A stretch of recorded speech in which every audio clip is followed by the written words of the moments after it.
Les représentations du viol, on en a plein, mais on n'en parle jamais. Bonjour, je suis Céleste Gère, metteuse en scène du collectif Das Plateau.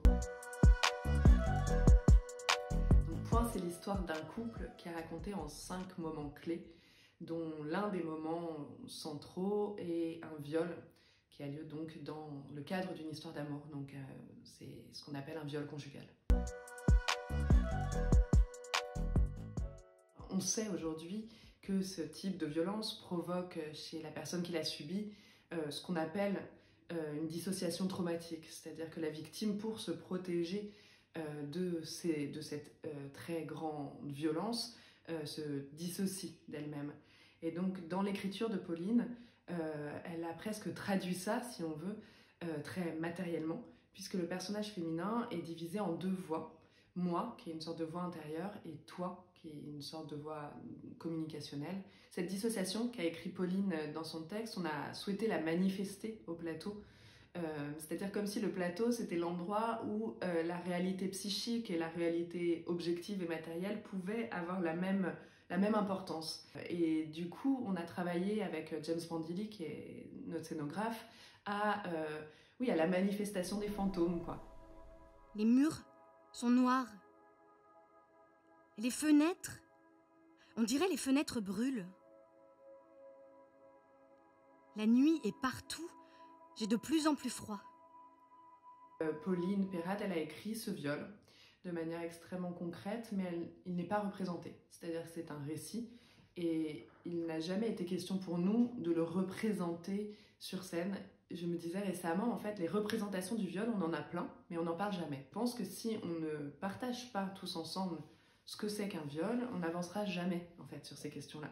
Donc, quelque part, le texte de Pauline, il dit juste ça, sans violence. C'est pas ce qui est violent, ce n'est pas de raconter ce que c'est qu'un viol, c'est le viol lui-même. Pauline écrit du point de vue féminin.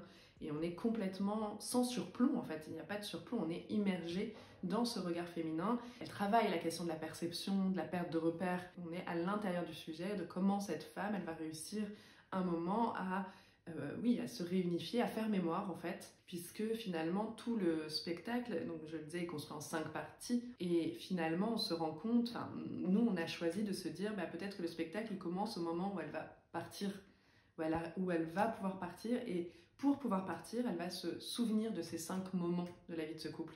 Et c'est seulement parce qu'elle arrive à s'en souvenir, à faire mémoire justement, à réparer sa mémoire si on veut, et donc à faire récit, et donc ça a un rapport avec le théâtre. Donc c'est parce qu'elle arrive à faire mémoire, à faire récit, qu'elle peut partir. Et donc c'est ce chemin en fait qu'on a envie de mener à la fois avec le public, qui se passe à la fois sur scène et dans le public, qui est comment est-ce qu'on peut s'en sortir. C'est sûr que la question du regard féminin traverse l'ensemble du travail de Das Plateau. Et c'est sûr que l'écriture féminine, à un moment, moi j'avais plus très envie de monter des textes d'hommes parce que quand même c'est un peu plus loin de moi. Et donc c'est vrai qu'il y a beaucoup de femmes dans le projet et on a parlé beaucoup de Pauline Perrade, de moi, mais il faut parler aussi de Maëlys Ricordo qui joue ce personnage féminin. C'est 2 entités, donc dédoublées. Donc elle a 2 rôles en fait. Et donc c'est vrai que cette sororité, comme on dit, cette circulation des regards féminins est quelque chose de, je pense, de très important. Et puis c'est vrai que on est aussi, du point de vue, on est très immergé dans le regard féminin. Et donc ça, c'est même en création, ça crée parfois des surprises, des étonnements, des questions, parce qu'on en a peu l'habitude.